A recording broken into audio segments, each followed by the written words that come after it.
Welcome to Conversapien, the podcast all about having conversations with interesting Homo sapiens. I am your host and favorite of the species, Caleb Wildman, and I want to thank you for making Conversapien a part of your day. Today we have a very cool episode coming up, but before I describe it, I do want to remind everyone in the Sapien Nation, and that is you, my friend, listening to this podcast right now, that we are trying to grow as a show. So take 2 minutes for me and share this episode of Conversapien on your social media pages. You can share it right from the app you're listening to Conversapien with right now, whether that be Apple Podcasts, Spotify, or whatever else. Click that little share button for me and share episode 8 of Conversapien on Facebook, Twitter, Instagram,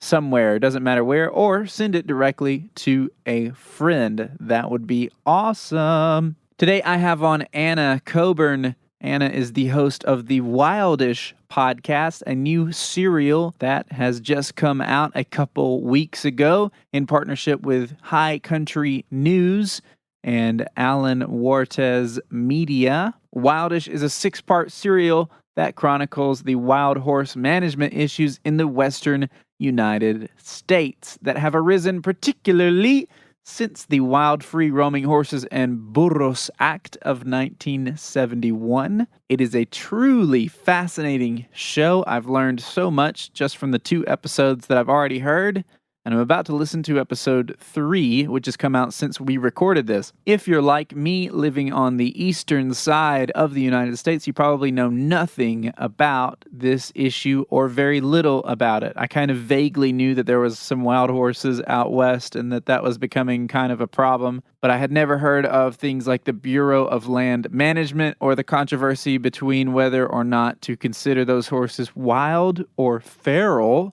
or what the distinction between those 2 synonyms is in the culture of the West. I think you'll find my conversation with Anna extremely interesting. Anna created Wildish as a part of a graduate program that she was finishing up, and honestly, it has turned out to be an amazing show that I cannot compliment enough. Please go check it out on Apple Podcasts, Spotify, any of those places. Wherever you are listening to Conversapien, you can also listen to Wildish. Today we're going to talk a little bit about the wild horse problem, get an overview of the background of what Wildish is all about, and also talk about a couple of the things that come up during episodes 1 and 2 of her show. All of that coming up right after this wild, feral stinger. Stay tuned. You're listening to Conversapien.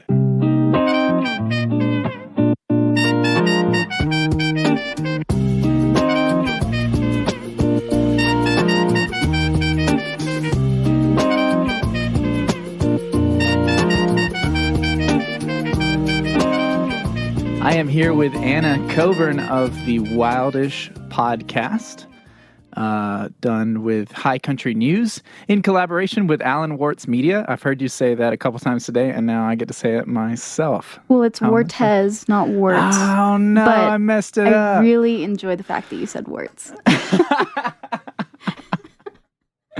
Apologize to Mr. Wartes for me. I'm going to start calling him that. So Anna is a friend of mine who we're both from the same small town in Alabama, and now she is in Colorado doing big things, doing a 6-part podcast series called Wildish, which I have to say right out of the gate is fantastic. Is a great, it makes me jealous because Conversapien is like so this and yours is so that, and it's just such next level production. It's fantastic. Excellent job on that. Thank you. Honestly, it's awesome, and I hope if anyone listening to this does anything else or gets anything else out of this, it's that you should go to wherever podcasts are and listen to Wildish. I looked it up on Apple Podcasts. You can find it. You can find it on SoundCloud. I guess basically everywhere there's podcasts, you're there, right? Yes. Please rate it. That would be great. Yes, that's Especially always on a Apple. huge. I have a.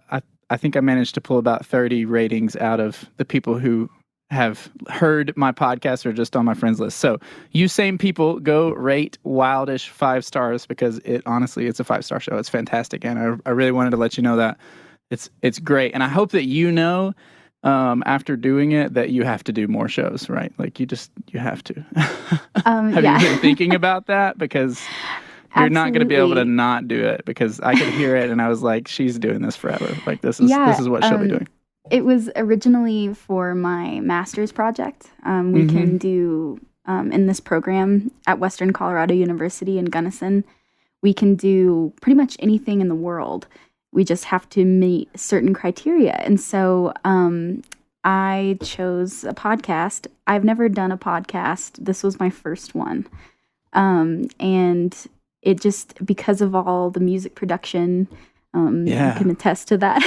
Oh yeah, I'm so into all that. Yeah, and because I'm such a huge podcast connoisseur, it seemed very natural. And now my world is just flipped upside down, and I want to keep doing stuff. And you have to, because I mean, for a first foray into podcasting, it sounds fantastic. I mean, it sounds like a professional, wonderful show. It's so informative, and I don't mean to just sit here and like throw all these compliments, but keep them honestly, honestly though, it's a fantastic show. And we're going to get into the content of it, because that's all fascinating in and of itself. But when I was listening to it, and then you said at the end of the episode that, you did all the music, and I thought, well, of course you did all the music, because we both do music. And I was like, I was blown away personally by this show. It's fantastic. So great job on it. I'm glad you like it. Yeah, it's wonderful. One thing that I really enjoyed, if I'm just going to keep complimenting the show before we get into it, one thing I really enjoyed that you said in the first episode, I think within the first 5 minutes, is that you sort of gear the show towards, hey, we're going to get as much info as we can from a bunch of different perspectives and not defer to just internet outrage. Because if you look into this problem, and I didn't really know about this problem until your show, but when you look into this problem, there is certainly so much outrage, particularly directed at the Bureau of Land Management and the Wild Horse and Burro Program and how it's all been managed. And I thought it was super interesting that you managed to talk to people across the board and get this information. It's refreshing to me that you got this information from all these different sides, and we're not just saying, oh, it's this way and everybody else is the devil and I pick this person, Yeah. So I think great job on that. Thank you. That was definitely my goal. I wanted to just talk to somebody who didn't know about it at all. Yeah. And I knew that people who did would have their own opinions, and like I've already received some hate on Twitter, everything.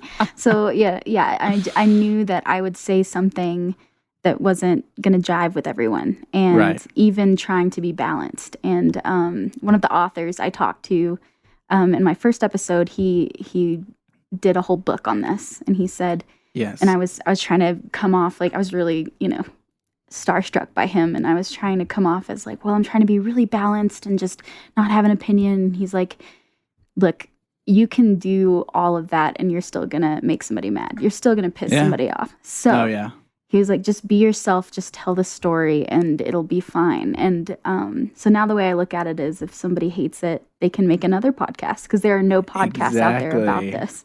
Yeah. And it's a crazy, contentious world. It's, in that tiny little bubble, people hate each other. Yeah. Yeah. No, you are. I already have, I'm getting that sense. I'm only 2 episodes in. Your episodes are about 20 minutes, and I'm like, wow, this is a whole thing. Like, they got this whole thing going on, and we don't even, in this part of the country, we're not even like mildly aware of this issue, which we should be. Right. But it's so even interesting. Acronym, like saying BLM. Oh yeah. West of the Mississippi, people are like, which one? And then east of the Mississippi, they're like, what are you talking about? Yeah, they have no what idea. What is the Bureau of Land Management? Yeah, that's what I thought. I'm like, I've never heard any of this. Yeah. No, but it's fascinating in that that there's just this whole thing going on that we're just so unaware of over here on the east side of the country. So that everyone I say everyone, all of my members of the Sapien Nation, all 50 or so of us that are listening, thank you so much for being here. So that we all know what's going on and have a preview of what Wildish is, because we've just been talking about it without saying what it is even. Can you give us just like a quick paragraph of what it is for people who are like, what are they talking about right now? Absolutely. I'll give you the elevator speech. So, okay. in the Western United States, we have wild horses, and you've probably heard of wild horses. I forget what they're called out on the East Coast. They're like in movies and stuff, but that was the extent of my knowledge. But we have them in abundance. In fact, we have too many, according to the Bureau of Land Management. Some people would argue that that's not true. We're not going to get into the weeds. But we have an overabundance of wild horses and donkeys or burros, but I said it the Caucasian way throughout the whole podcast. That's what everybody is going to say, though. I mean, so you're good. Yeah, I was just going to pretend I couldn't roll my tongue, but yeah. So we have a lot of those Western states. 10 of the Western states have herd management areas which contain wild horses or burros, and the burros and wild horses are just as protected almost as the bald eagle, as pretty much a symbol. They have a lot of legislation that went in place in early 1971. And it was a huge deal, a lot of activism to get some sort of legislation passed to protect wild horses and donkeys, because people would go out and wrangle Mustangs. People would go out and shoot them. People would go out and get them and truck them across the borders for meat. It used to be legal here to have horse meat, and they were dwindling pretty significantly. And so this one lady, I don't mention her in my podcast, but I encourage everyone to do some research. She was called Wild Horse Annie. If I get that wrong, I hope nobody comes after me, but she started this movement to get them protected, and now they're protected. And because of that, they have exploded in population. Just huge numbers. There are over 100,000 now out there. Wow. In the U.S., and they continue to grow. And because we don't prioritize predators, because we as a country, we eliminate a lot of predators, and we have a lot of urban sprawl. This is becoming a lot of a big issue, especially because we share those lands with cattle that lease the public land. So, and Bureau of Land Management, if anybody doesn't know, is like the less fancy of the land agencies. So you have the National Park Service, the Forest Service, and then the Bureau of Land Management basically is in charge of all the lands nobody else wants. And that's where all the horses are, because these are really desert-like conditions in some places, desolate, remote. And so because so many are on those lands, the Bureau of Land Management are supposed to manage the horses as well. And so they do this by rounding them up via helicopter, with birth control, all sorts of things. So that's basically. Did I miss anything? No, I think you got it. So when you say round up via helicopter, this comes up, I think, once or twice. You mentioned it in the first 2 episodes, which we're on. We're just on episode 2 so far for everybody that's listening. Easy to catch up. They're coming up. Yeah, easy to catch up. They come out every week. Is there a day that they come out in particular, or is it just Yes. So they come out every Thursday. Every Thursday. Until all 6 episodes are out. And then we will be putting them on Public Radio Exchange so that public radios anywhere can grab that. And so, yeah, awesome. Yeah. But you mentioned the helicopter roundup. What, in my mind, like the mental image when you say a helicopter roundup of horses is like just a guy with a net chucking it at a horse and lifting it off the ground. I have no idea. You see That's what my I'm favorite saying? interpretation ever. I'm That's sorry. exactly what happens. Is it? I mean, that's what my stupid brain thinks. I'm like, oh man, they're just throwing nets at horses and airlifting them. That might have less risk than we do. So Who what knows? is it then? So basically, everybody can picture cowboy movies, a cattle drive, right? Yeah, yeah. So it's like that, except the helicopter does the driving. So the horses, they push and release, not literally, but they move the horses with the helicopter, and until they funnel them into this corral. And what they do is they have a Judas horse at the end of the corridor of the trap, basically. Yeah. And these words, I'm trying to be really sensitive with these words because it's so contentious. But there's a corral set up, Yes. and a long hallway, if you will, and this Judas horse is released to run in front of the Mustangs and lead them into that. And it's just like a decoy, and then the horses follow that horse by instinct and go into there, and then they close the gate. And that's basically all it is. It's a little scary if you're a horse. Probably a lot scary. They can run and break their leg. They can fall. They can get trampled. They can break their neck because it's just they've never experienced anything like this before. Right. Typically, so it's just if you can imagine just living your life and then a helicopter starts chasing you. Yeah. So they're probably running motivated out of fear of the helicopter. It's all about the fear for so sure. It's a survival sprint at that point in a stampede, more or less. Yeah, it is. It's basically a controlled stampede. Yeah. But it is all the ways they have tried to wrangle horses. It is the most efficient and humane. They used to do it by wranglers on horseback.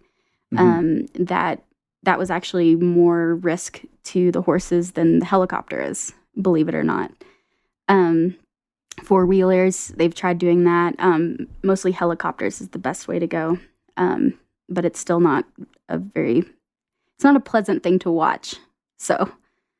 Okay. So just to reiterate how dumb I am, in my head when they were talking about, they could break their legs, I'm picturing a horse in a net, in a helicopter, falling out of the net somehow because something goes wrong with the net and then its leg gets broken. But thank you for clarifying because this sounds much more efficient than that. Just like a huge net, just drop it on them. Just like an Arnold Schwarzenegger movie, but with horses. I don't know. It's fishing for horses. But thank you for clarifying that. So you said that that's the most efficient way that they've come up with so far, and they've tried all these other things. And this kind of ties back to something you say in episode 1 when you're talking to a guy from BLM, I believe, and you say, these are people who they go to work every morning like the rest of us. They wake up in the morning, they drink their coffee, and when I was thinking about it, I was like, probably some of these people too are. Well, not probably, but probably almost certainly some of these people are in this field of business because they want to be of help to the animals. I mean, I'm sure there are some that are not, but I was impressed with that statement, going back to what I said earlier about how you want to try to, be as fair as you possibly could to the people. So the Bureau of Land Management, from what I gather, 2 episodes into Wildish, is just massively mismanaging this whole operation. Is that a fair assumption? I mean, it's sort of a top-down problem, maybe that's going on here. For sure. Yeah.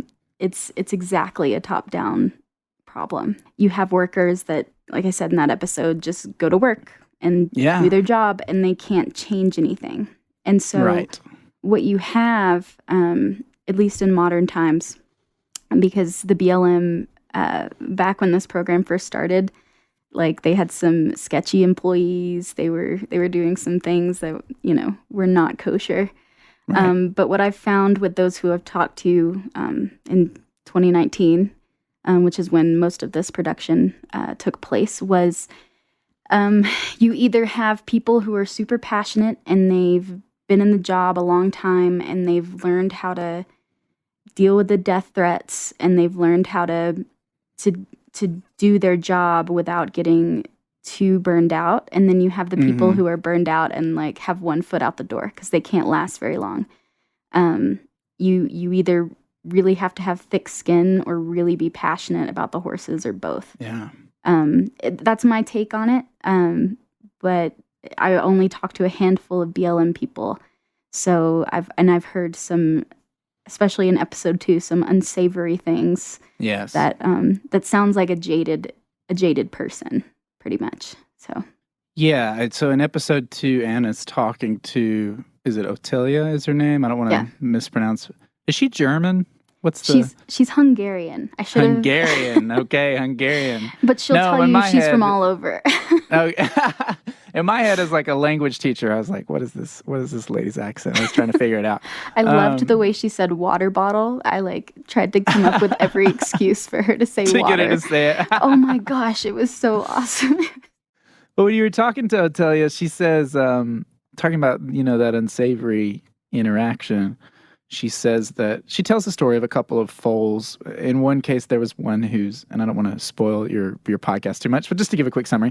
In one case, there's one who clearly had a spinal injury at a watering hole. She calls BLM. They say, okay, they send a lady out. The lady walks around the horse and is like, he's fine. Yeah, that's basically.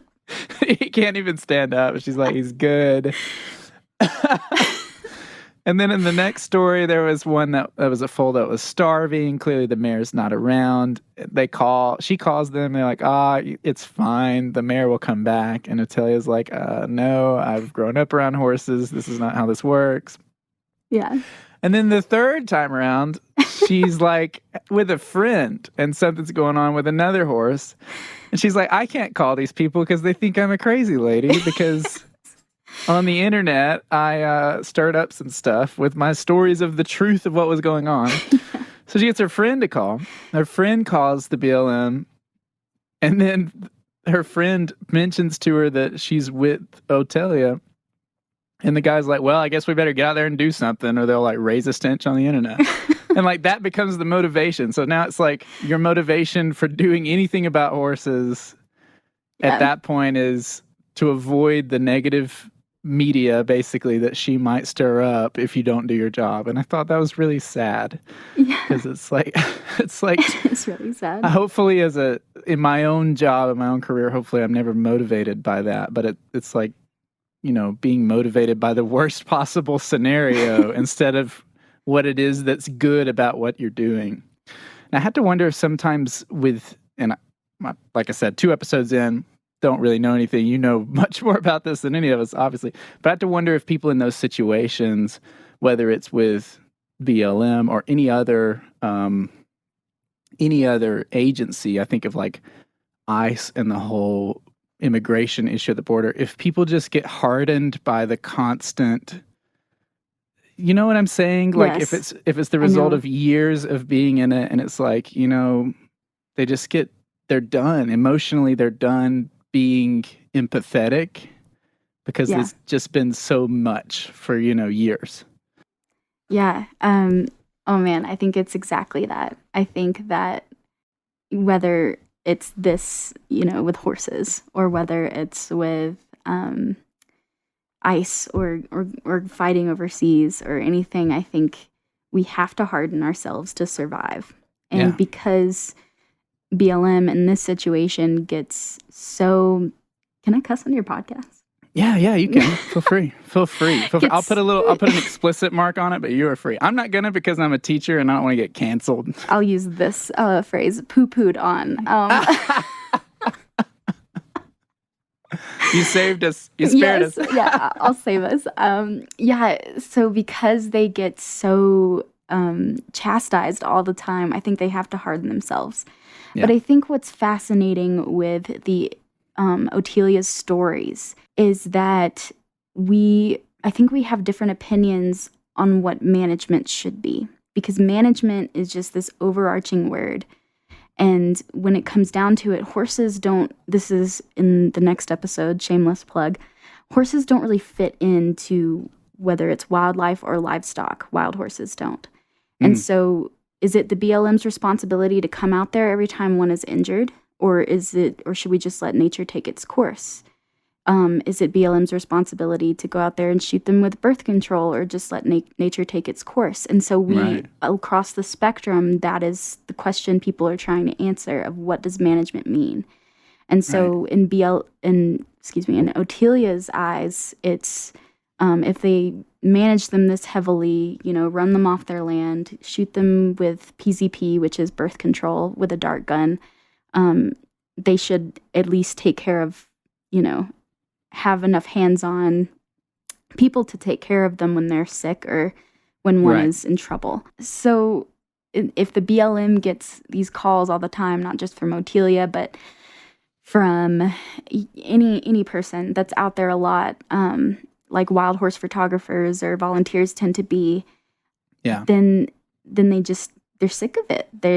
I'm sure I am speculating like crazy right now, but that's why I wanted to do this podcast, because I think Otelia's stories are extremely valid and important, and I think it's really easy for us to see government employees as this like powerful, scary entity, instead of just like anybody can be a government employee like me and you, and how if we take away that veil and show like, most of the people in the government are like just trying to, live their lives, then it's easier to understand why people, especially in this situation, start to become callous and bad at their jobs. And that's not a good excuse.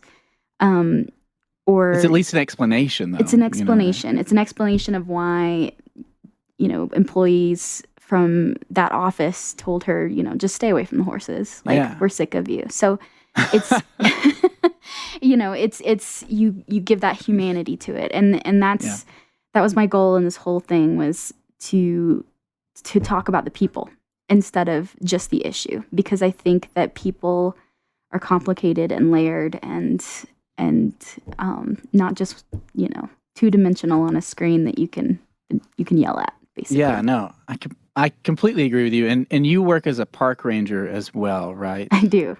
You do. And I work as a teacher, so we're both government employees. Yep. We're both, and we've both have seen government employees who have been there for, decades and are burnt out. Oh my. Everyone has had that experience if you've gone to a public high school, probably like, well, I don't want to say that because I want to talk bad about any of my colleagues. My colleagues are great, but, the average public high school experience, you're having, a handful at least of teachers who are clearly just like burnt out. They're so done.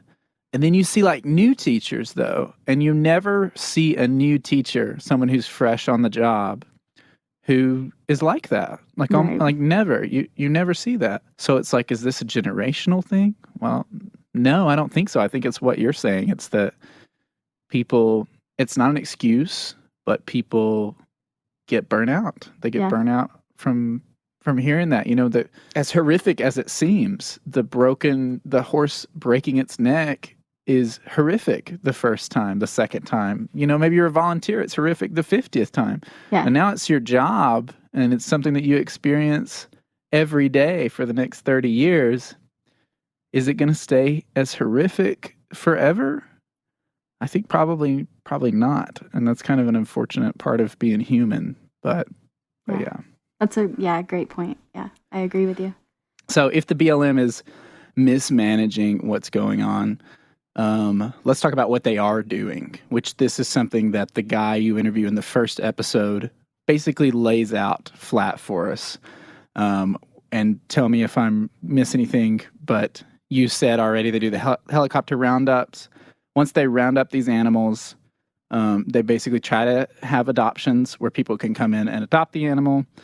And then they put them in short-term holding, so they're stored in pens. And then if they can't get adopted after the third time, it's like a three strikes thing is what I thought of. I was like, it's very American. I've heard that one before. It's very American. Yeah.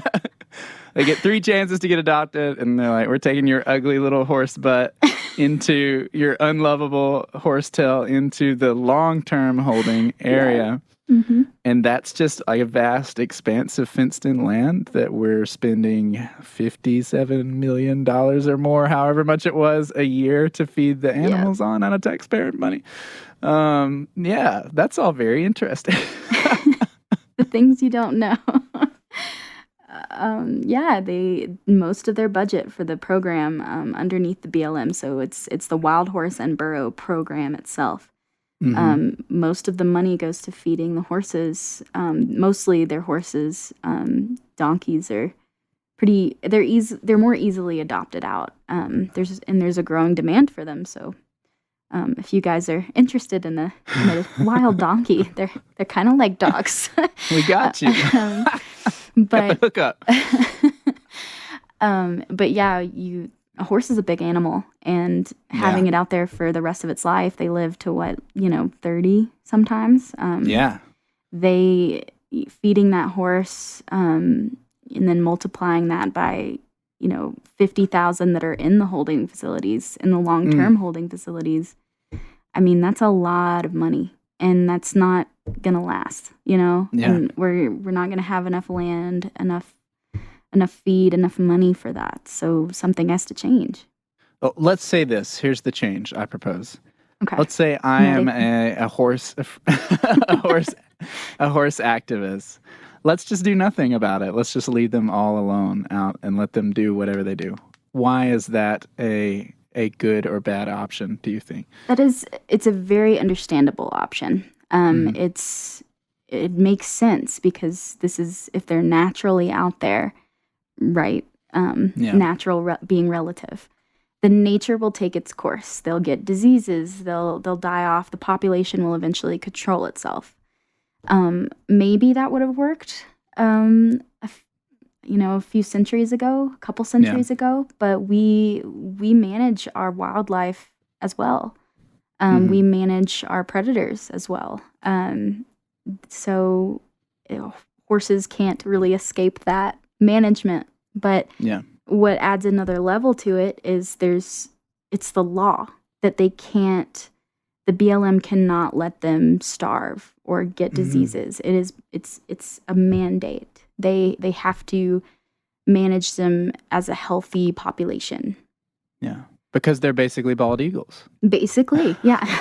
Yeah. Well, that's another thing. You were talking with the author, and I can't remember his name. You were just talking about him a second ago, but he was talking about Dave Phillips. He's talking about the symbology of what a horse stands for. Yeah. And that's something that, being a person that's grown up and lived in Alabama, a person on the east side of the country, you don't run into. Yeah. But I've traveled west a little bit before, and it's like suddenly all the statues have horses. It's a part of, there is a part of it that's symbolic in that way, I guess, that people want to preserve or huge something. Part. Yeah. Yeah. I also think it's a generational thing. This is an opinion that I've formed. You and I grew up watching SpongeBob and stuff like that. These people who are really passionate about keeping the wild horses wild and making sure that they, the government doesn't touch them, whether or not I agree with that or not, it's basically comes down to the horse is a different image. Like it's a different symbol for them.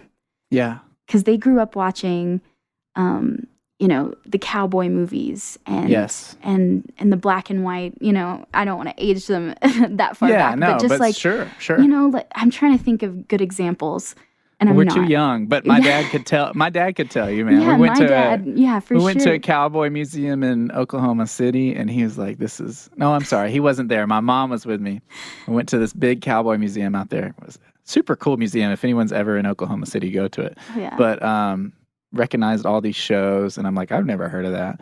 But no, even like TV show, even like comedies. There's the one where they were playing. We're gonna sound like a bunch of young dummies, but where they had like played music and did comedy. What was that? I don't know. I don't know what it is with Roy. What's his face? Yeah, I'm young. We're gonna get so much hate for this. I'm gonna get so much. I don't know the names of any of them, but yeah, no, I completely follow what you're saying.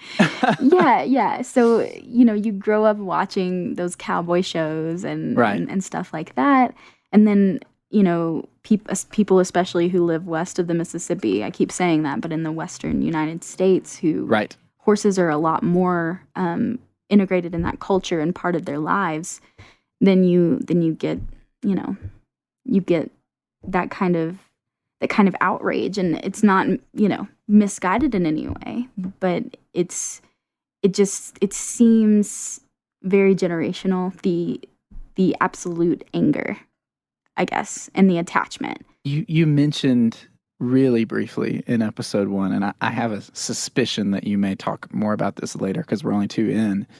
But what are the environmental effects or the possible effects of leaving a horse population that's growing so rapidly unchecked? Like, what if we leave it alone? What could happen? Well, this is where you get into the weeds. All right, Yeah. Are you ready? So I won't talk. I'm too ready much. for the weeds. No, talk the most. That's why we're here. So, when you have a land that, like the Western United States, that's completely different from, say, Alabama, that has plenty of water, plenty of green, like so much water we go mudding, like, and then you move out here and it's water is precious. It's people have water rights. It's a good snow year means a good summer year. Just like it's important. So you have lands that are already pretty hardy ecologically. They're hardy but fragile. So Yes. they've adapted to these remote, dry, harsh places, and then we put our cows out there, and then we have horses out there that arguably, especially the cows, are not native. Yes. And even though we did have a horse species a long, long time ago in North America, they were a little different. Yeah, if I can just interject here, Yes. I've heard this, and I don't know if it's true. You would know more about this. But so supposedly horses originated in America, died off here, but wound up in Europe, and then were reintroduced. Is that an accurate description of what happened? I don't think anybody really knows. Nobody because really I've knows? had Okay. so many conflicting. Yeah. A consensus one that I mentioned in the podcast is we did have a species of equine here. They crossed the land bridge. Mm-hmm. I'm assuming not all of them. They didn't just let's move. Let's go. There's a helicopter coming. There's a net. They're going to catch us in nets.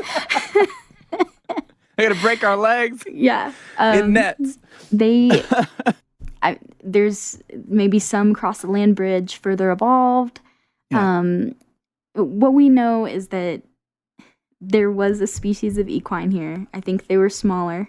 I've heard that they were the size of chickens. I've heard Whoa. they were a little bigger. That's mind-blowing to think about. And I want people to come at me with their knowledge if they have it. Because I sound like a big dummy right now too. But you don't sound like a helicopter net dummy, though. I mean, you're not just that like level. a tier above that.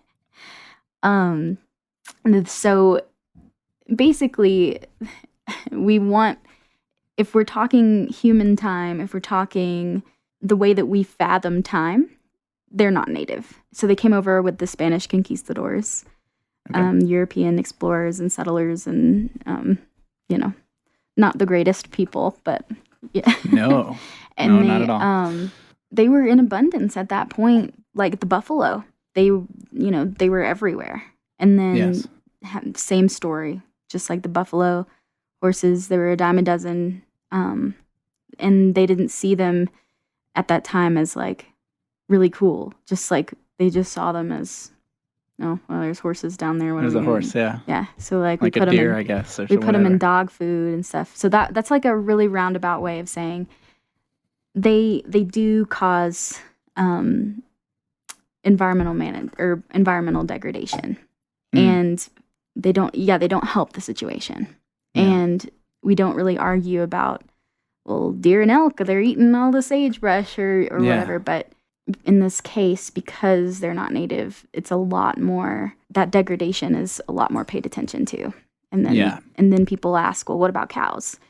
Well, if we want if we want Taco Bell for breakfast, lunch, and dinner, we got to prioritize the cows, Yeah. So, right. I mean, I'm just saying as a culture, but they both do some damage, especially in places like Nevada where there are so many of them.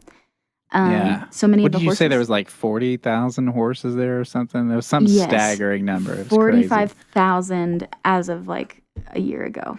Yeah. Just in Nevada alone. Like Nevada has a ton of horses because they have a ton of BLM land. Mhm. And so horses in Nevada, Nevadans see them a little differently too. They see them kind of more as a nuisance than a Yeah, I can imagine. Yeah.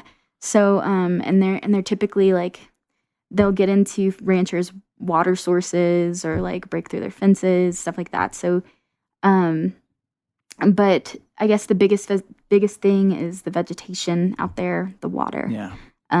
Making it scarce. That it's scarce already, but making it scarce for the wildlife as well. So that's the argument on the other side. Have you spoken with like farmers and ranchers that are going to be coming down the line at any point on the podcast or anything like that?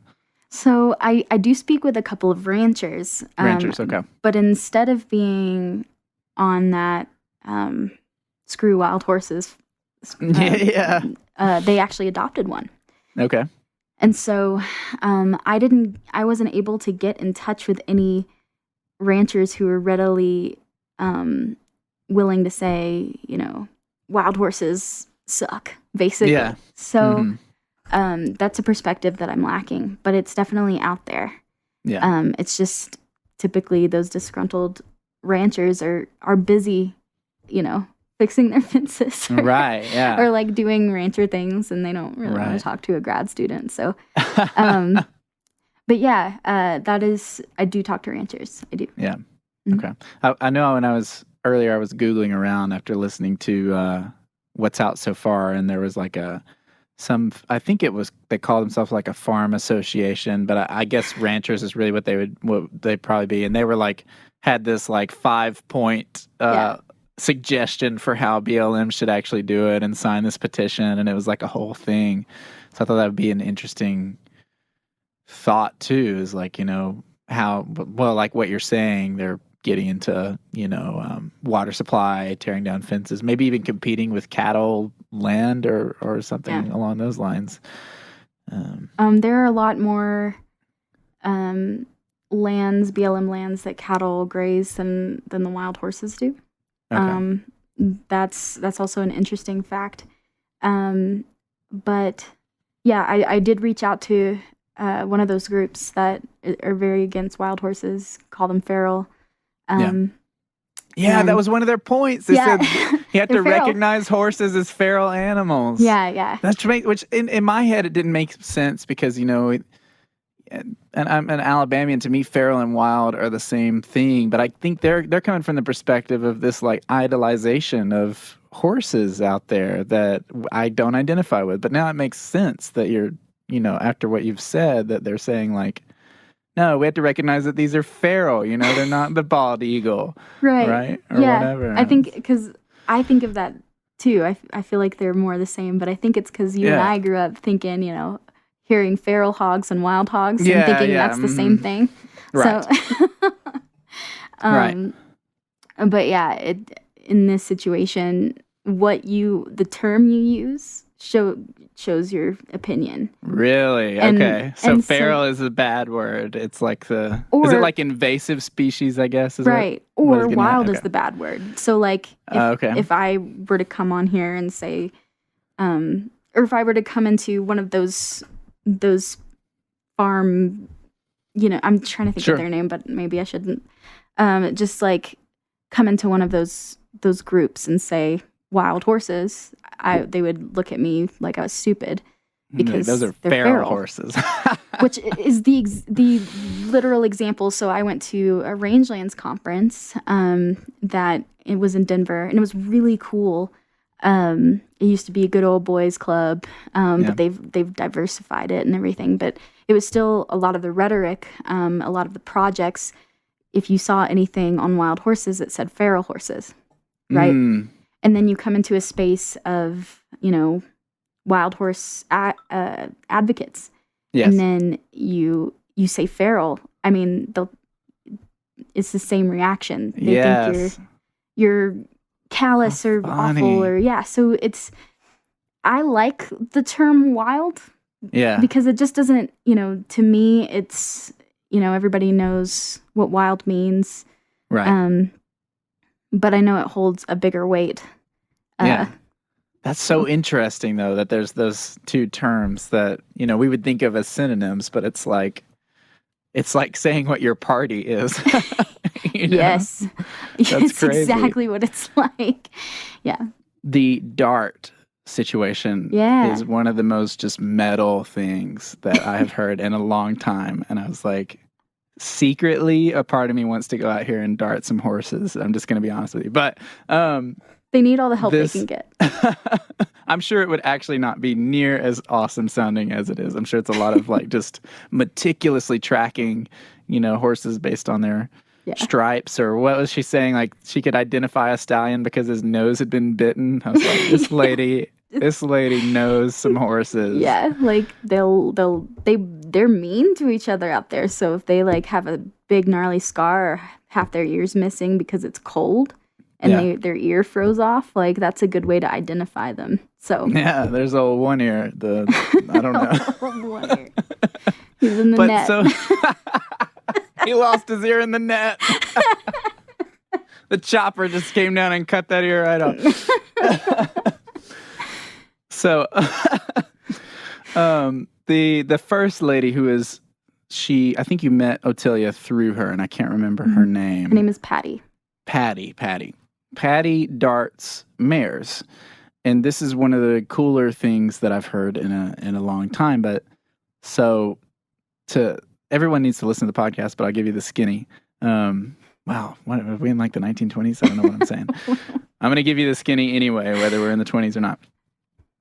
It's really the bee's knees. What she was doing is she said they have these darts, and it's in an air gun, and they shoot the mares with these darts from like a long way. It was like, I can't remember what she said, but I was like, that's an impressive range.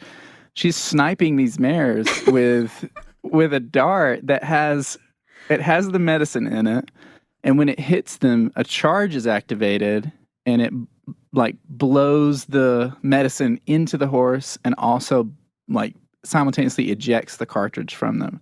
I thought that was like a brilliant piece of engineering. I wish I could see it. Yeah. But yeah, and so they have to shoot these horses, but they have to shoot them twice. They have to shoot the same horse twice. They have to go out there and snipe these horses, and then 2 weeks later find them again and shoot them again for it to work. But it's basically birth control. Does that like sterilize the mare for life after that second shot? No. Or is it like a continual? Wow. It's continual. Yeah. Wow. So that is wild. Right? That's feral, really. Is what it is. It's crazy. Yeah. So they have to, not only do they have to shoot them twice, but they have to hit their butt in just the right spot too. Wow. I mean, I don't know if it matters, but I think that's like the best place to hit them. So that's what they have to aim for.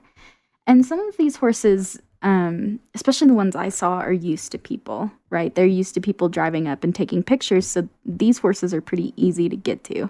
Okay. But a majority of the herds out there are not.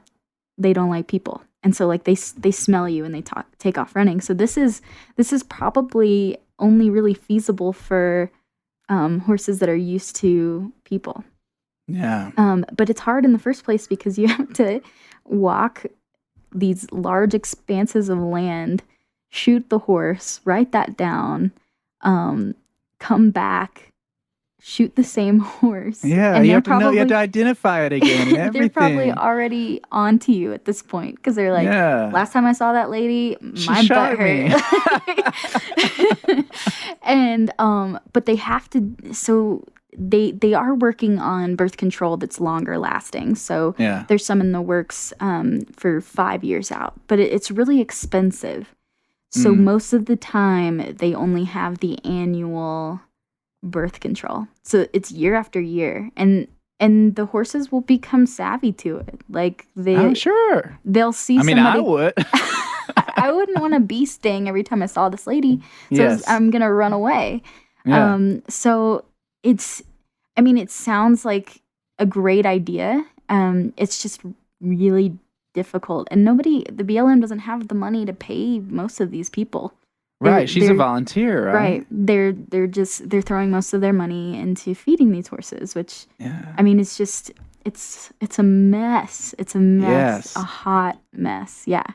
But it is pretty metal because like you have to They're be sniping good. horses, man. You have to be good. I'm telling you, give this lady a rifle. You know what I'm saying? Honestly, like and she had a whole spreadsheet and oh man, and she could just.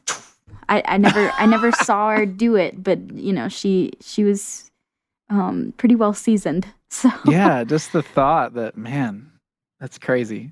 yeah. There's got to be a more efficient way I'm just like than shooting the same wild animal multiple times a year. Yeah.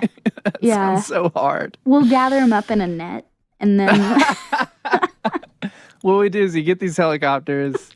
You just need a big net. You just scoop them up. You're done. If you're going to answer these questions, okay. What am I saying?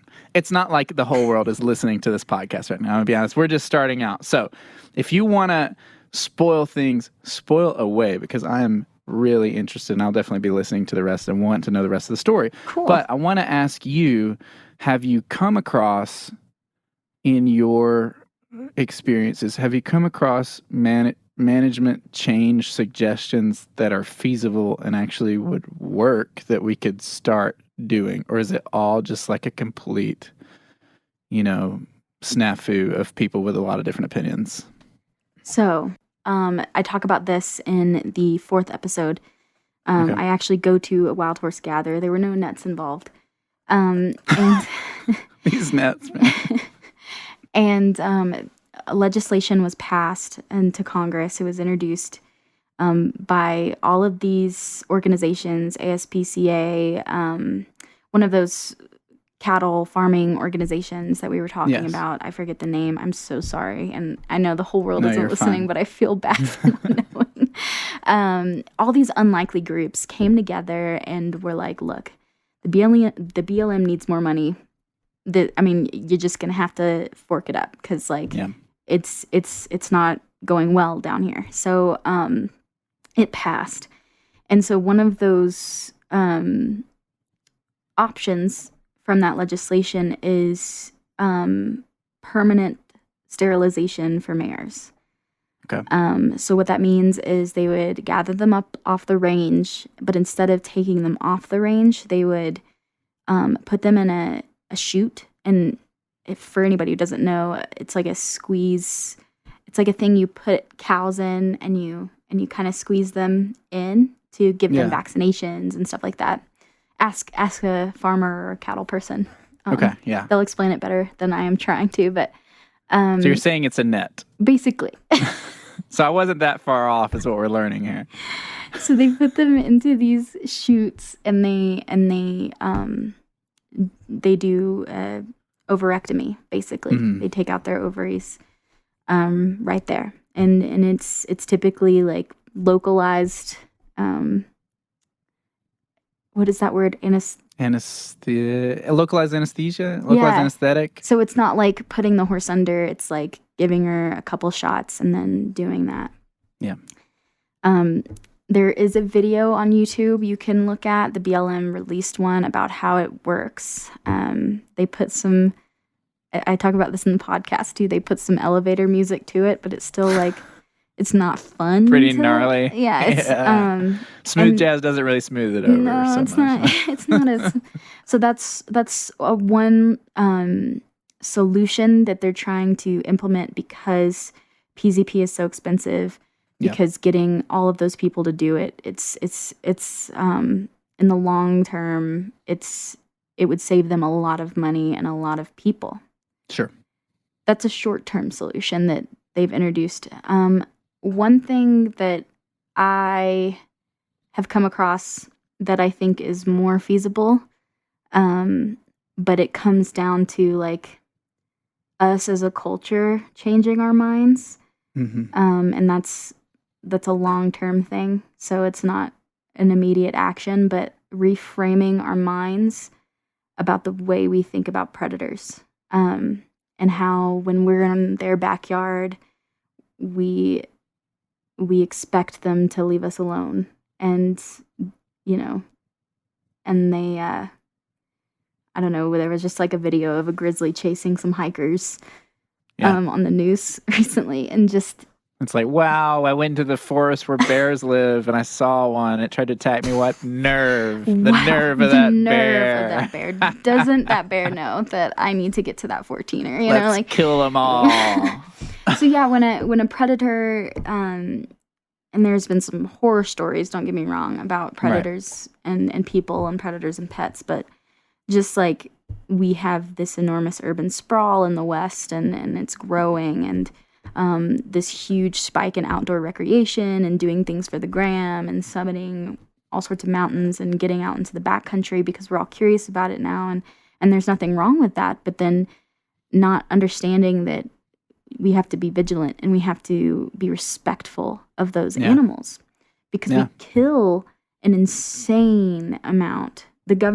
Our government does, kills an insane amount of mountain lions, an insane amount of coyotes and stuff like that. And so if we changed our mind about what predators actually do, case in point, Yellowstone, we've all seen that success story with the Yellowstone wolves. Yeah, and they reintroduced that group, and it like completely turned everything around. Yes, the ecology, the elk species were healthier, even though there was a smaller amount. I think that could be feasible, but like I said, that's something that comes down to us rethinking things rather than an action that's gonna solve this quickly. So, and that's what we need right now. So there really isn't a good idea yet that doesn't step on a lot of toes. Yeah. Right. I mean, I hope that made sense. No, that makes perfect sense. I'm just like sitting here thinking about it. This whole interview, I'm like, am I making any sense? No, you're making great sense. Okay. I think it's such a complicated subject that I think, and you're a person who's taken on the complexity of it. So of course you're like, am I making any sense? Because you're actually have spoken with people with their boots on the ground on every side of this exceptionally complex issue. Right. Making sense for a lot of people, especially nowadays, in my humble opinion, is like when things are simple, right? When it's just like, oh, here's the answer, the end.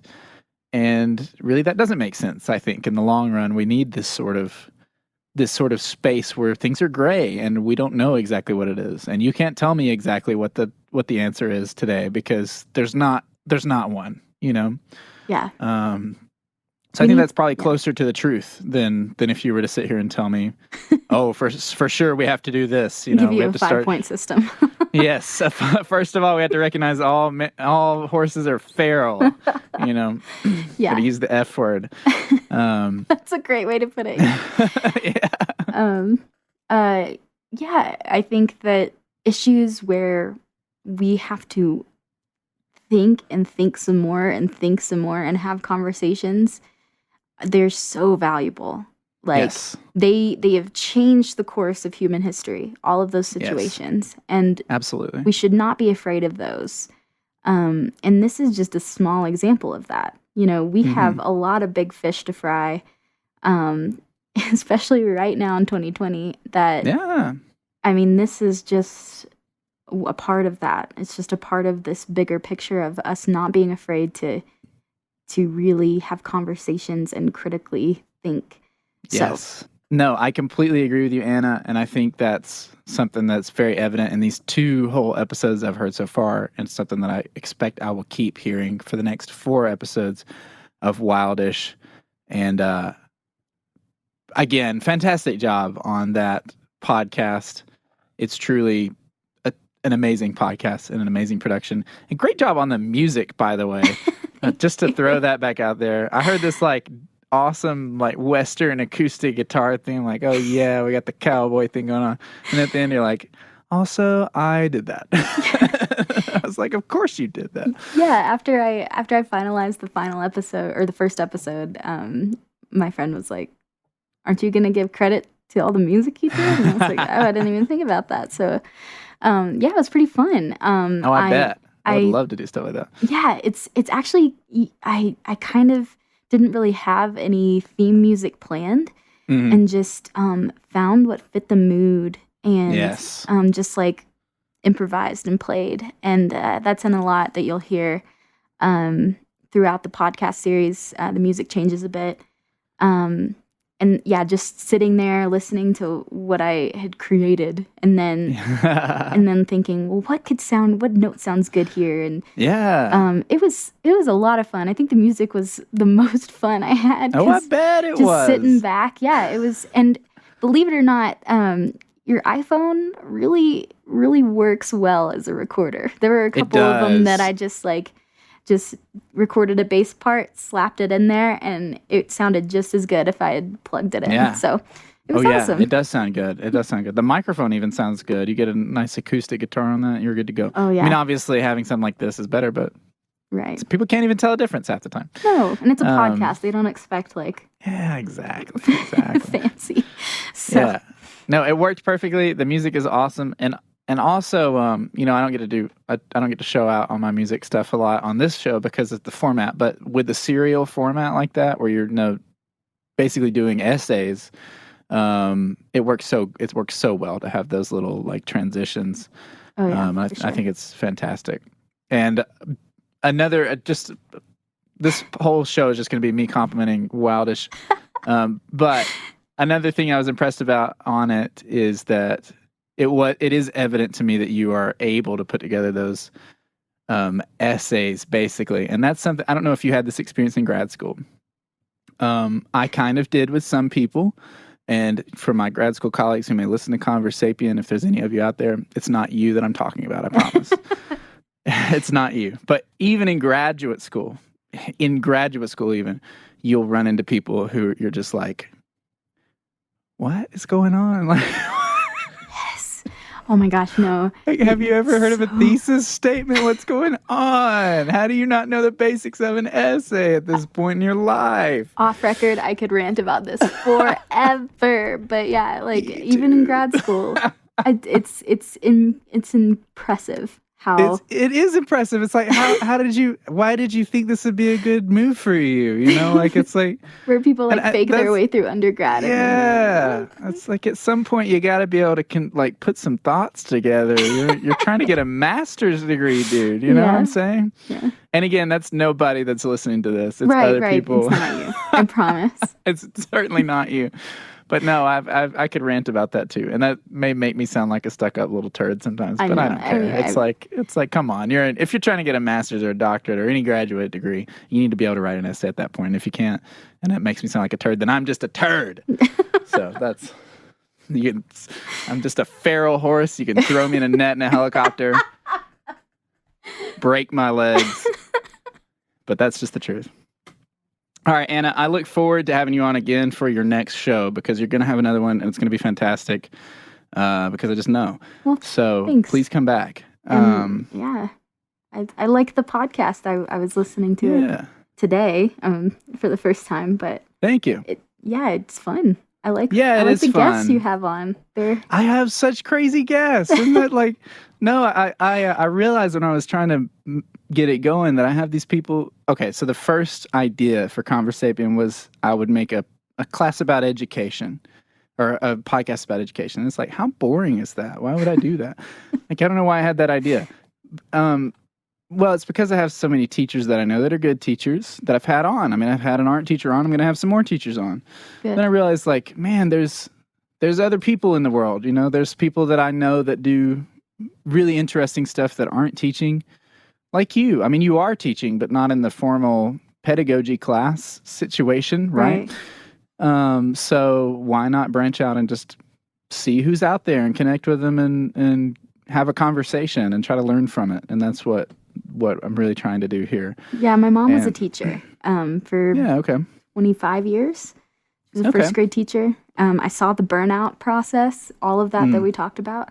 She was a great teacher. Yeah. And but always growing up, I wanted to be a teacher without being a teacher because I saw the examples from my mom. I saw the good, but I saw a lot of the not so good. And so that's exactly true. Like, I wanted to be a teacher, and this is one of those ways you can be a teacher without, being in the classroom. And exactly. But I think teachers in the classroom deserve so much more credit than they're given. So. No, I would agree with you. And I'm not just saying that because I'm one of them, but like, it does sound sure like you that. I am. Sure I am. I am. I'm 100% tooting my own horn. You should. I'll tell you, the people that really deserve the credit to me are elementary and middle school teachers. Oh, man. Dude, you could not, if they up the salary for teachers, which, LOL, but if they started paying middle school teachers, $200,000, I don't know if I could do it. I don't know if I could teach middle school. I'm just going to be honest with you. That's a different ball game. You got those kids that are starting to get kind of the size of teenagers, but have like the worst attitudes ever because there's just hormones exploding inside their bodies. Yeah. God love the middle school teachers out there. And they probably wouldn't take, because teachers are so great. They, with that $200,000, instead of taking a much needed vacation, they'd probably spend it all on classroom stuff. So. No, I wouldn't. I'd be taking that vacation. I don't know who you're talking about. My walls are barren. Ain't nothing going on my walls. I'm going to dang Italy. As you should. I'm going to go to the west. I'm going to rent a helicopter and a net. Oh. And we are going to get some horse action going on. Oh, wow. All right, Anna, I am going to let you go. But thank you so much for coming on. It was this great. Has been, it's been great having you on here. I'm telling you, you're going to be back on here for your next show. So that's been Anna Coburn with Wildish Podcast. Please search for Wildish Podcast. Anyone who's still listening, which I know is a lot of people, I need you all to go to your Apple Podcast app right now. Search Wildish. It has a horse on it that's being wrangled by a lot of different ropes pulled in different directions, which I think is fabulous. There's even a helicopter in the picture. There is. So there's proof of what I'm saying. And give that a 5-star rating. Leave it a review because it's seriously awesome. And I'll be doing the same thing. I will see you guys next week on episode 9 of Conversapien. Ta-ta!